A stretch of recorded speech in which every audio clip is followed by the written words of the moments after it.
السلام عليكم ورحمة الله وبركاته. aad baan idin salaamayaa team Maxamed Shibis official. waxaan maanta idin ka raali galeynayaa maadaama aan idin ka maqnaa maalmahan dambe arrimo jiro awgood raali galeynan ka bixinayaa maanta xagee loo socdaa badda liido aniga caruurtaba waliba vlog ayaan diyaarinayna hadduu Ilaahayna gaarsiiyo vloggaas oo ahaan doono vloggii ugu quruxda badnaa ee la soo dhigo Maxamed Shibis official cameraman maanta waxaa noo ah Muxsan Yare Maxamed Shibis sada taqaaniin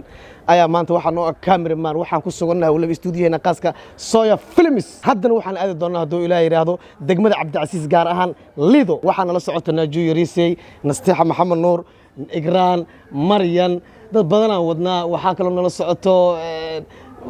zihaab dad badan nala socdo abtiga nala socdo dad badan wajidooda aan la arki doonin nala socdaan dad badan nala socdo waa kana Jamaal Yare dad badan nala socdo insha Allah ta'ala la socdo wanaagsan mootada aan ku socono maanta oo garab naga siinaysa vloggan waxa wada saaxiibkeen Cali ayaa noo wada doo Ilaahayna gaarsiiyo waa taas hadii la socdo wanaagsan mootada Soya Films waa eedana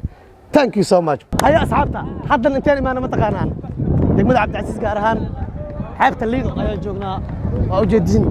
xeebaha Soomaaliya sidii u qurux badan yihiin dalkeena sidii u macaanta badan yahay oo qiimaha badan yahay wadankeena waad arkaysaa dadka qurbaha jooga la hadlaya qaastan dibadda dadka jira la hadlayaan waxaan idin dhihi lahaa dalkiin saas u qurux badan yahay saas ugu raaxaysanayna dhalinyarada u jeeda sportiga ciyaaraysa balooniga baashaalayso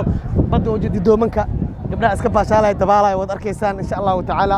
team Maxamed Shibis official waxaan idin leeyahay dhamaantiin please welcome ku soo dhawaada dalka waa dalkiin dadkana waa dadkiin soo soco vloggan oo noo socdo doona insha Allah ta'ala waxaan ku soo gudbay macdu Cabdicasiis karaan liido One look, the heat is rising, and I've been cold for so long. One touch and we're igniting, setting fire to it all. You know these flames ain't going out. This building is crumbling to the ground. Don't think that we can stop it now, 'cause baby our love is gonna burn down.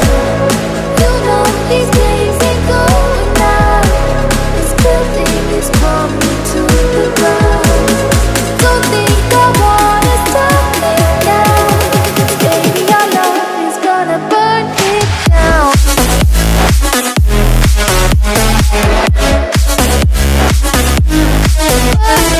down.